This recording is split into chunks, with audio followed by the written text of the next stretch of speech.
prazer estar aqui de volta. Você está rodando esse estado, esse Brasil todo, cara, vou Alemanha. Falar. Não, primeiro que a gente anda para poder buscar informação, né?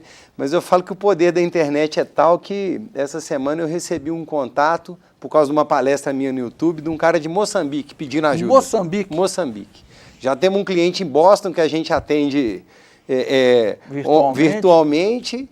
E aí, Moçambique, lá se fala português, né? Então, você tem ideia, a internet, falando aí do espaço aberto na internet, a gente não sabe as fronteiras que isso nos leva, né? Exatamente. Marcos, a última vez que você esteve aqui foi antes da pandemia, uma outra realidade, o e-commerce ainda pegando, mas mas numa situação bem diferente de hoje. Como é que está a situação hoje para quem quer vender? A pandemia acelerou tudo que é processo online, né? E-commerce explodiu, aulas online, faculdades que estavam com seu projeto online aceleraram de vez e hoje nem querem voltar, estão voltando de forma muito tímida. Então, realmente, só veio para sedimentar aquilo que já era uma tendência, né, Evandro? Então, realmente não dá para você não olhar mais para isso. Só que acho que tem algumas ressalvas para a gente fazer, porque as pessoas estão achando que ter um e-commerce é abrir uma loja virtual e que está tudo resolvido. E não é simples assim. Eu falo muito da minha parte, o pessoal costuma, você vai vender, aí o pessoal acha que com o celular faz as fotos do vestido, da calça, colocou no Instagram, está resolvido. Tem algumas coisas que é importante a gente lembrar. Primeiro eu quero fazer um contexto histórico aqui. Eu participo anualmente em Nova York do principal congresso de varejo do mundo, né? A gente que trabalha com gestão. E lá para 2012, 2013, os especialistas falaram, o varejo físico vai acabar, a loja física vai acabar. Aí foi, meu Deus, a loja física vai acabar e tal. 2 anos depois falou, não vai acabar não, elas vão coexistir. E que realmente é a tendência. Do mesmo jeito que quando veio a TV falaram que o rádio ia acabar e eles coexistem, não tem nada, não é isso. A questão toda é que o e-commerce ele traz uma série de conveniências, e isso é que o nosso telespectador tem que entender, que afetam diretamente a jornada do cliente. Então vamos entender o que é esse negócio chamado jornada do cliente. Pensa lá numa mãe, 2 filhas, uma de 10 anos, outra de 6, em idade escolar, a mãe trabalha fora e ela precisa de sair de casa para comprar roupa para o menino. Quer dizer, tem que arrumar os meninos para a escola, tem que dar almoço 11 horas da manhã, tem que sair com os meninos 1 hora da tarde, aquela correria toda, não dá. Então o que ela faz? Ela leva os meninos para a escola, cuida do serviço da casa, vai trabalhar e quando é 10 horas da noite, 11 horas, depois que os meninos dormiram, ela está lá fazendo a sua compra daquilo que ela entende que pode ser para ela ou para suas filhas, e sendo que ela pode devolver com 7 dias sem ter que dar explicação para ninguém. Simplesmente só reposta, não gostei, não quis, pronto, acabou. Não é o que eu esperava. E pronto, não é o que eu esperava. Essa mesma mãe que se aventura aí num comércio tem que enfrentar dificuldade de estacionamento. Em Divinópolis chega, não acha rotativo. A loja daqui, dando um exemplo daqui, né, que tem cidade que tem rotativo digital. A loja daqui não entende que ter o rotativo não é para dar não, para vender para essa cliente. Você já está melhorando a experiência dela, mas não tem. Você dá várias voltas, não acha, ela fala, não, vamos embora. Ou então quando ela consegue parar, vai comprar, se ela comprou errado, não deu, tiver que devolver, um Deus nos acuda. Sábado não troca. Não, já havia aqui no shopping de Divinópolis uma loja com uma placa no caixa, não trocamos mercadorias aos sábados. Quer dizer, o cara tem tempo de ir no shopping só no sábado à noite. A hora que ele tem tempo para comprar é à noite. Que horas que ele tem para trocar? No sábado. E aí você não troca. Por que você não troca? É porque é muito difícil. E aí na sua incompetência de administrar um processo de troca, você devolve isso para o cliente e fala, então eu vou para a internet comprar. Então por que eu estou falando isso? Eu estou falando que todas as vezes que você não gera facilidade na jornada do cliente, que é o período compreendido entre a dor, a necessidade que ele tem e encontrar a solução que pode ser o produto ou serviço, você está afastando esse cliente.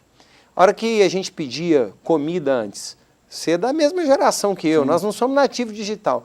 Você queria pedir um delivery, você entrava na internet, não sabia reputação, ligava para o lugar que era só para o telefone, 15 minutos dando ocupado, você insistindo. A luta para conseguir. Na hora que atendia, você... É pizzaria, que pizza que você tem? Ele ia te falando os sabores, na hora que ele estava no quinto sabor, você esqueceu o primeiro, tinha que combinar o jeito de pagar, você demorava ali 30 minutos para conseguir fechar um pedido. Era um cartão de passar. De passar, aquele negócio ali, quando não era cheque, dinheiro, aquela coisa.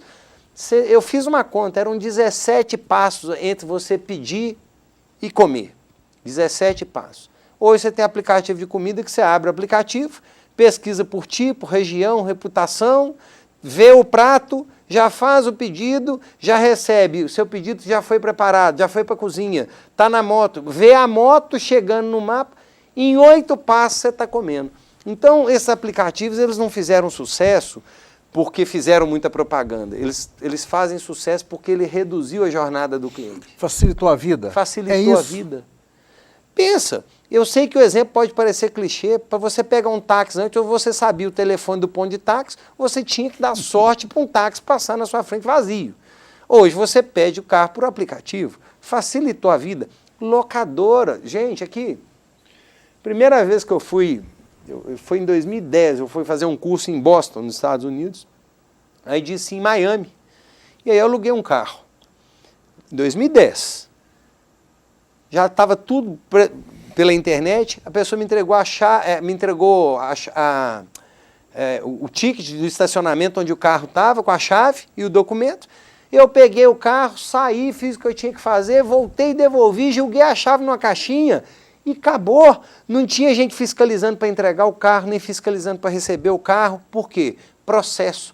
Olha a quantidade de empregado que economiza, e isso reduz o custo da locação do carro, e eu não preciso ficar gente fiscalizando, porque depois o cara vai conferir, se tiver algum erro no carro, vai debitar no meu cartão de crédito, e tá tudo certo. Isso em 2010. Hoje a gente já tem o check-in, o check-out express de locadores, mas olha o tempo que demorou. Então nós estamos falando de jornada do cliente. Né? Acho que no último programa que a gente teve, que a gente até falou isso do self-checkout. Né? Hoje os supermercados estão tendo alto atendimento, coisa que banco já colocou da gente há muito tempo. Então o que eu tenho para dizer aqui é o seguinte, não é que a loja física vai acabar, mas se ela não se adaptar, meu amigo... Marcos Fábio, e aí eu te pergunto, Divinópolis é uma cidade polo, como grandes outras cidades, você tem grandes lojas médias, aquela pequena loja. É possível todas elas estarem inseridas nesse processo de melhoria? Claro, cada um com a sua faceta. O que vai acontecer? A gente fala o seguinte, a cada dia que passa, aquelas lojas tradicionais que estão nos melhores pontos da cidade, né? Porque quando a cidade começou, aquele ponto não tinha tanta concorrência, então ele era dono do ponto. Hoje, ele é assediado por redes de lojas, sim, de franquias, que pagam um aluguel para ele muito melhor. Ele faz a conta e falou assim, o quê? Estou aqui malhando em ferro frio aqui para vender 50, 60 mil por mês, para mal pagar meu salário, uma loja dessa está me oferecendo 10, 12 mil de aluguel, ele está alugando a sua loja para essas lojas mais pujantes e tal. Mas sim, é permitido e é possível você coexistir. Tem muitas lojas que vão existir em mercados de nicho. Então você vai ter ainda aquela loja resistindo. O dono, a esposa, no máximo o filho, custo muito enxuto, ele é dono do imóvel, não paga aluguel, vende aquela coisa tradicional, mas a tendência disso é aí com o tempo desaparecendo. O grande varejo toma conta. Não vou falar o grande, não estou falando do grande das grandes redes. Mas o novo varejo, que está falando de experiência do cliente, que está já com uma pegada híbrida, que eu chamo de figital, nem físico nem digital, mas figital. O atacarejo. É isso? Então que ele já tem essa pegada, já está mais moderno, já se vale de algumas técnicas para encantar o cliente. Porque o cliente, literalmente, viu gente, o cliente desse lojista tradicional que está no mercado, também está desaparecendo, está morrendo, porque nós estamos falando o quê? Lojas tradicionais da década de 60, da década de 50, tanto esse lojista, se ele não se reinventou, ele vai morrer, quanto o cliente dele. É isso que a gente precisa entender. E aí, a gente fala muito de sucessão familiar, mas tem que falar de sucessão de cliente. Eu vendi para o avô, será que eu vou dar conta de vender para o pai e para o filho? Não esqueço um cliente meu de Oliveira que eu atendi na época, e ele tinha uma relojaria muito bem conceituada, e falou, Marcos, eu estou precisando de ajuda, porque um cara que trabalhou comigo abriu uma relojaria tal, e está tirando todos os meus clientes. Eu falei, ó, tem duas notícias para te dar, uma boa e uma ruim. Ele falou, então me dá a ruim primeiro. Eu falei, você está perdendo seus clientes, não é para concorrência, é para o túmulo. Seus clientes estão velhos, estão morrendo, não estão saindo de casa mais, já é idoso, está na sua idade. E a boa notícia é que o seu ex-funcionário não está tomando seu cliente. Ele está vendendo para um cara que jamais vai te comprar. Olha a sua loja, é chão de vermelhão ainda. O seu balcão é de mogno ainda, vermelho, aquela loja escura. Ele está numa pegada diferente, ele está antenado com o que está acontecendo com o mundo. O funcionário dele vende, e aí se tem dúvida no produto, ele dá um QR Code no produto e ele fala das características do produto lendo aqui, igual quem compra aí em grandes redes. Você não tem que ter mais cabeça para conhecer todo o produto, memória e por aí afora. Então, na hora que você olha para isso, é possível coexistir, mas se não houver essa modernização e se a loja física não cuidar da jornada do cliente, não entender que o cliente quer conveniência, ele vai desaparecer. Marcos, o cliente está interessado em outros valores? Por exemplo, meio ambiente. Hoje tem toda uma preocupação com a questão ambiental. Não. Então, vou te contar O que eu fui fazer em 2020? Eu fui para uma feira, anos indo para Nova York, tem um outro movimento acontecendo na Europa que é a Euroshop, e a Euroshop, que eles falam é o seguinte, tudo que é dita de tendência na NRF, a Euroshop aplica. Então lá eu fui ver inovação aplicada. E aí eu fui visitar uma das maiores redes de supermercados do mundo, rede Aldi, 25 mil lojas ao redor do mundo. Eles operam uma loja de 400, 500 metros quadrados com 4 funcionários, para você ter uma ideia.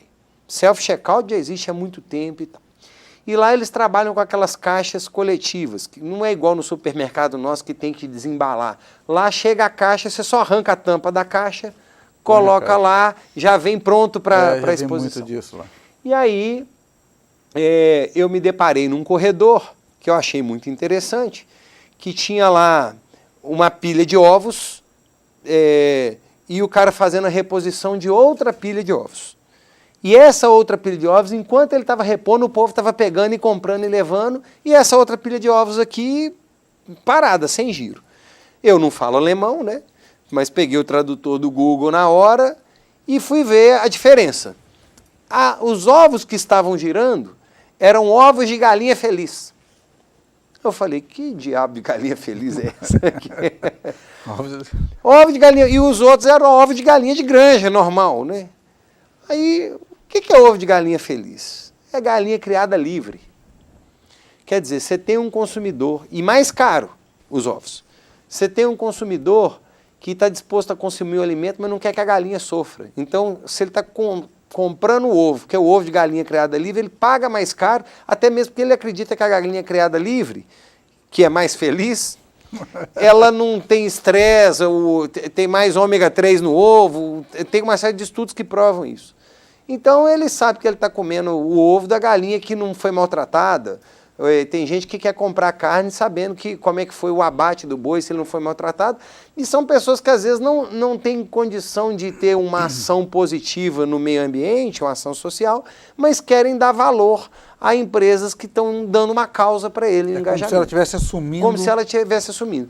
Esse conceito hoje, isso nasceu, né, na época lá da Rio 92, não teve uma pegada tão assim, mas hoje com a geração que veio, né, sendo melhorada, trabalhada nisso, é o conceito que a gente chama de ESG no inglês, né, que é Environmental, Social e Governance, que no português é ambiental, social e governança. Então, o consumidor está querendo comprar de empresas socialmente justas, com equidade, que não fazem discriminação, e tem, inclusive, às vezes vendendo até mais caro. Então, eu sempre falo, se você tem uma loja, uma empresa, uma indústria, não importa, se você ainda não tem uma causa ligada ao ESG, procure uma causa para você, que pode ser causa ambiental, social, né? Por exemplo, eu presto serviço para uma empresa aqui, uma empresa que eu admiro muito, posso falar o nome? À vontade. É a Diviníssima Alimentos, uma empresa que eu tenho o maior orgulho de trabalhar com eles,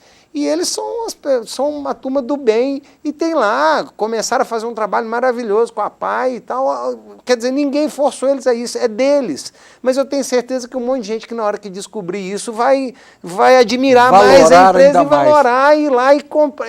Então você percebe, é quando você dá uma causa para as pessoas, né? Então, tem isso, um consumidor mais engajado, mais consciente, né? E, então, quer dizer, isso são coisas que, independentemente de você é e-commerce ou não, você pode estar fazendo. A gente vive um momento hoje, tudo muito rápido. As coisas estão chegando, estão acontecendo, e hoje a gente acompanha muito o mundo metaverso. É uma realidade que está aí. A gente fica achando que o Facebook mudou o nome lá para Meta. As grandes corporações mundiais estão de olho nesse mercado. E tem gente teimoso que fica, não, isso aí é só aquele Second Life que tinha antigamente. Não, isso não vai pegar, não.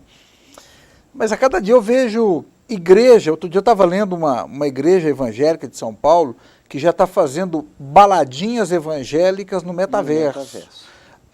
A pessoa entra lá, já tem gente comprando lotes em loteamentos no metaverso. No metaverso. O que é metaverso? Vamos explicar. Explica pra gente como então, é que funciona o metaverso. Deixa eu falar assim, como é que é o jeito mais claro que eu dou conta de explicar isso, né? Nós temos o nosso universo aqui, né? Estamos aqui no mundo físico. E aí, acho que foi década de 80 ou 90 que lançou Matrix, aquele filme, foi 90? Foi 90. 90, né? Que o cara entrava, né? O Keanu Reeves entrava no computador e vivia lá um mundo paralelo dentro do computador. Quando eu estou falando do ambiente virtual, ele é um mundo paralelo. E você pode ter vários mundos paralelos, por isso que é o multiverso. Inclusive a Marvel fez aí agora o conceito multiverso o Doutor Estranho no multiverso, não sei o quê. Então vamos entender. Quando eu me aventuro, até ontem, vamos falar assim, no e-commerce, por exemplo, comprar alimentos na internet, comprar uma roupa na internet, você entra num site, você navega com o mouse e aí você vai lá e clica na foto do produto para poder comprar o produto. Mas não existe nenhuma interação de realidade aumentada de você com aquele ambiente. Uhum. Mas se você aí, que está nos ouvindo, já fez alguma casa, um projeto, onde o arquiteto te apresentou aquele projeto 3D, onde que ele vai apresentando o projeto como se você estivesse caminhando dentro da sua casa, você já começou a entender o que é metaverso. Então agora imagine o seguinte, resolvo ir a um supermercado fazer minha compra do mês. Só que ao invés de eu ir lá na pessoa física e antes de entrar no site, eu vou botar meu óculos de realidade aumentada, vou entrar no ambiente daquele supermercado e vou caminhar pelos corredores como se eu estivesse dentro daquele supermercado. Por quê? Esse supermercado, naquele metaverso, vai ter a sua loja lá, possivelmente num terreno que ele comprou, toda montada, ainda não tão próximo ainda da realidade, mas isso vai se aperfeiçoando cada vez mais, e eu vou caminhar pelo supermercado. Antes a compra... Você está na sua casa, sentado com óculos. Né? Ou se eu quiser levantar e andar, eu vou estar andando pela sala e vou estar, né, naqueles filmes, é como se eu estivesse aqui com meu óculos, e eu pegando aqui no nada, quem vê, né, doido. Vai achar que eu estou doido, eu pegando as coisas e colocando no carrinho. Até então, até mesmo dos jogos de computadores, eram jogos solitários, depois o pessoal começou a jogar online. Muito bem, nada impede que nesse dia que eu estou lá no supermercado, no metaverso, eu encontro o Evandro Araújo lá também. Eu também decidi entrar nesse mesmo metaverso. Ô, Evandro, você por aqui, nós vamos bater um papo, só que eu na minha casa e você na sua, só que com a realidade aumentada como se a gente estivesse aqui. E aí entra o avatar, que é eu, Evandro, quando eu encontrar o Marcos Fábio, eu vou ver lá no ambiente fictício, vamos dizer assim, do supermercado, eu vou ver um bonequinho. E que pode ser eu mesmo, ou eu posso comprar de um artista qualquer... Um bonequinho para mim. Um avatar para mim que vai ter um certificado por um blockchain, que é uma outra tecnologia que certifica a originalidade, que aquele sou eu, né? O Neymar ficou famoso porque ele comprou dois macacos aí por 6 milhões de reais, ou dólares, não sei. Então o que nós estamos falando? Aí, mas aonde que avança mais? Isso é que é importante. Quanto mais a tecnologia melhorar, daqui a pouco eu vou a Paris, na minha casa. O 5G é fundamental para isso. Fundamental. Começou 5G essa semana fundamental. em Brasília. Velocidade. Então eu vou a Paris. Aí eu vou entrar no metaverso que tem o módulo Torre Eiffel, ou Louvre. Então, obviamente, que esse metaverso vai pagar royalty para o Louvre para poder ter o espelho do Louvre ali dentro. E aí, então eu vou lá, passei pelo Louvre, vou ver a Mona Lisa e tal. Daí a pouco eu tiro o óculos, minha filha pergunta, onde você estava, papai? Eu falo, estava lá no Louvre. Paguei o ingresso. E aí hoje, dentro do jogo de computador, por exemplo, os jovens jogando online, deu fome. Antes o que ele fazia? Saía do ambiente de jogo e ia na cozinha comer. Hoje ele, dentro do jogo, entra numa loja do McDonald's, que está lá dentro do jogo, ele no metaverso, faz o pedido e continua jogando e o pedido vai chegar na sua casa, porque aquela loja do McDonald's está linkada. Então, assim, o pessoal olha, vê a gente falando, parece que é coisa... É isso que eu queria falar. Muita gente está falando, esses dois estão delirando. Isso é conversa para... Isso é realidade. Isso é realidade, isso não é Jornada nas Estrelas, isso não é Doutor Spock, nós estamos falando de coisas que estão acontecendo verdadeiramente. E aí, como tudo que é novo, Evandro, os primeiros a entrar são as grandes marcas, os grandes players. Então, por exemplo, a Nike, e já que você falou que vai encontrar o meu avatar, como é que vai estar esse meu avatar lá no ABC? Bom, eu posso estar com a roupinha azul e branca do avatar, ou eu posso falar assim, não, vou querer vestir uma calça boa, uma camisa de marca e tal. Então as marcas começaram a vender produtos para o metaverso. E uma das primeiras foi a Nike, que já vendeu mais de 8 milhões de dólares, assim, quando lançou de tênis para o metaverso. Você comprava o seu tênis para o mundo físico e ganhava no metaverso. Ou comprava o tênis no metaverso, ganhava no mundo físico, ou fica só lá. O que é o tênis do metaverso? É o tênis que eu compro da Nike, que eu vou calçar no meu avatar, para a hora que eu for no ABC eu estar calçado de Nike, por exemplo. E quem que garante que esse produto é verídico? Um blockchain, que é uma tecnologia que dá certificado de autenticidade a esse produto. Então, quer dizer, do mesmo jeito que tem pirataria no mundo real, que Nova Serrana faz nick, né? Que a Nova Serrana hoje trabalha muito para tirar essa imagem, tem muitos empresários sérios lá, mas de vez em quando aparece alguém fazendo pirataria, um aventureiro e joga o nome da cidade todo na lama. E lá tem muitos empreendedores sérios. E aí, então, na hora que você vê isso, o cara pode imitar um tênis da Nike no metaverso? Pode. Só que na hora que eu encontrar com você, você vai ter um verificador de blockchain, você vai saber se meu tênis é original ou não, por exemplo, né? Então, na hora do braço. Então, no fundo, lei da oferta e demanda regulando o ambiente real ou virtual. Aí, eu contando isso outro dia para uma pessoa, a pessoa até muito esclarecida, ele está assim, não, credo, não pode. Isso parece que tem do capeta, né? Sei lá, alguma coisa parecida com isso. Eu falei, olha, você fica muito assustado assim, mas vamos pensar o seguinte, em maior ou menor grau, todos nós estamos no metaverso. Como assim? Se nós estamos no Facebook, e à medida que a gente vai lá e posta alguma coisa lá já é um mundo paralelo. Sim. Agora com mais qualidade. Com mais qualidade. Lá já é um mundo paralelo, lá não tem dor, não tem tristeza, lá todo mundo é rico, todo mundo só posta fotos maravilhosas. É um universo paralelo. Sim, né? A gente vive muito paralelo. A gente vive muito paralelo. E aí, que impacto isso tem no varejo? Porque para mim a preocupação é falar para o nosso varejo, para o lojista aqui. O metaverso libertou o varejo. Mas como assim, Marcos Fábio? Porque antes, se você queria comprar uma camisa de uma marca tal, você só podia comprar daquele fornecedor. Hoje, você pode contratar um design e lançar uma marca de camisa sua para vender no metaverso. Você virou produtor, sem precisar de cortar um tecido, sem precisar de passar uma linha, uma agulha. Você pode lançar um calçado no metaverso. E aí você falou... Esse mercado está produzindo milionários. Outro dia eu vi uma entrevista de um cara de 18 anos numa Lamborghini em São Paulo, perguntaram o que você faz. Ele falou assim, eu vendo lote no metaverso. Aí vamos lá, lote no metaverso. Imagina que você vai ali em Scarpas do Lago e você descobre que a casa do lado é do Fernando de Sorocaba.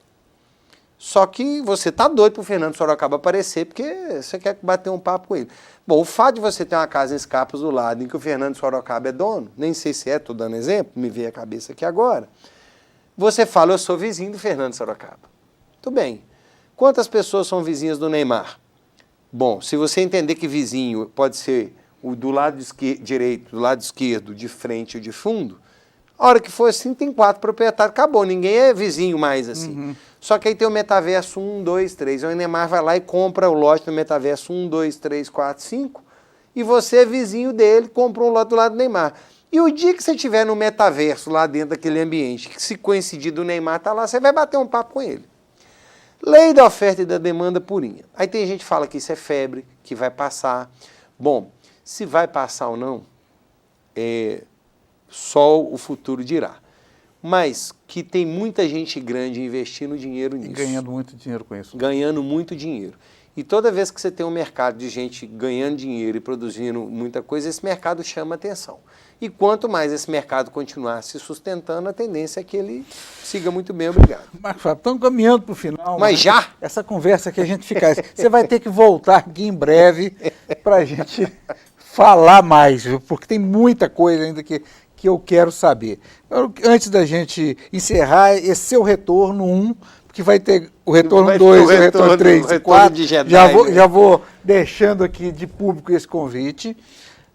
Tem muitos assuntos. Da próxima, agora eu vou trazer algumas perguntas de telespectadores, ótimo, do pessoal do comércio, já gravado para você responder aqui. Mas antes disso, eu queria dar uma passada, você está numa nova fase também. Acho que é importante a gente fazer esse registro, né? Ah, sim, né? Quando eu vim aqui... Cheio de outdoor na cidade. O que aconteceu? Quando a última vez que eu vim aqui, você falou bem da minha trajetória, né? Eu faço hoje 22 anos que eu estou em Divinópolis. Eu falo que eu pago IPTU aqui, né? Vivo viajando, vai para... Mas logo quando eu vim para cá, eu vim transferido pelo Sebrae. Logo em seguida, em 2004, eu empreendi um negócio no ramo de consultoria, que foi a Formatar Consultoria. Essa empresa é uma empresa que eu fiquei nela por 15 anos, à frente dela, junto com mais 2 sócios que vieram depois. E fui muito feliz nessa empresa, mas chega um momento que você olha para algumas coisas que você ainda quer fazer e que às vezes não está na mesma sintonia, né? E aí você fala assim, acho que, né, uma história muito bonita, muito legal, e aí eu resolvi, eu e os meus sócios, aí eu vendi a minha parte para os meus sócios e empreendi, né? Comecei do zero, em agosto de 2019, pré-pandemia, né? Eu falei que eu nem sabia da existência da pandemia, saí logo em seguida da pandemia, né? E aí empreendi a MF Gestão de Negócios.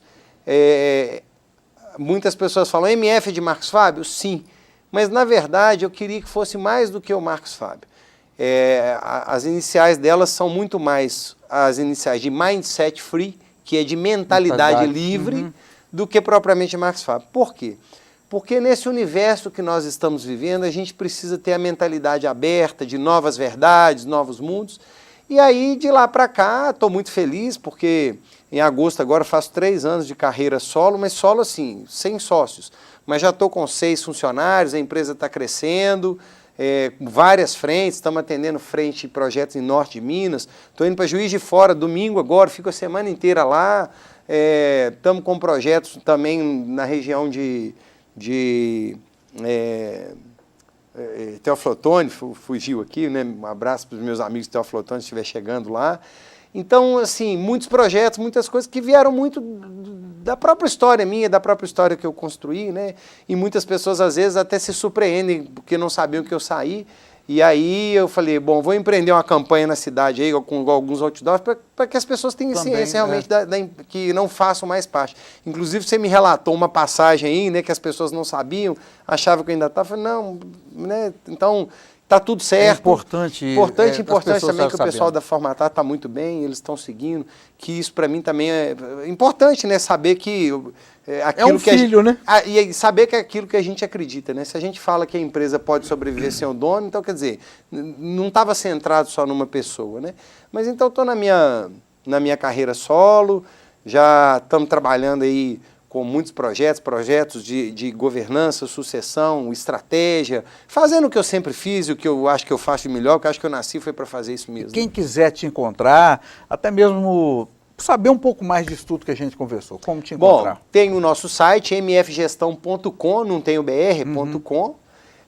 As nossas redes sociais, tudo @MF Gestão de Negócios. As pessoas falam assim, eu procuro o Marcos Fábio. Falei, mas vai para o MF Gestão de Negócios, porque a equipe não sou só eu, e tem muita gente boa lá também trazendo muita coisa. E só para você ter uma ideia, tem uma palestra minha no YouTube com mais de 130 mil visualizações, tem outras com 18 mil, e eu estou preparando agora o meu curso online, chama Gestão Financeira Prática para Resultados, que é para atender uma demanda de gente, literalmente, do mundo que está me acessando. Então, gente de Moçambique que veio, gente do Paraná, gente...